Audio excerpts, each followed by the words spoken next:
এই ডাক্তার ইউনুস লোকটাকে দয়া করে কেউ থামান তো এবার। এ কি শুরু করেছে এয়ারপোর্টে যাত্রীদের জন্য?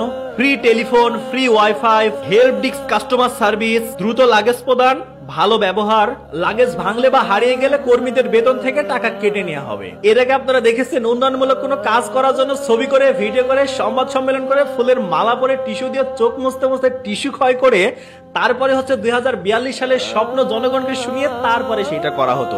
আর এই ডক্টর ইউনুসকে দেখেন, কোনো ঘোষণা দিল না, কোনো সেলফি তুললো না, কোনো ভিডিও নাই, সাংবাদিকদের নিয়ে কোনো সংবাদ সম্মেলনও করলো না, ফুলের মালাও গলায় দিল না, বাপ এবং সেই দাদার কোনো স্বপ্ন পূরণ করতে গেল না, নিজের কোনো স্বপ্ন পূরণ করতে গেল না, টিস্যু দিয়ে চোখের পানি মুছলো না, সে একটা টেলিফোন করে দিল, সবকিছু সমাধান হয়ে গেল। আসলে এর দ্বারা একটা জিনিসই প্রমাণ হয় যে শিক্ষিত মানুষ কথা কম বলে এবং কাজ বেশি করে।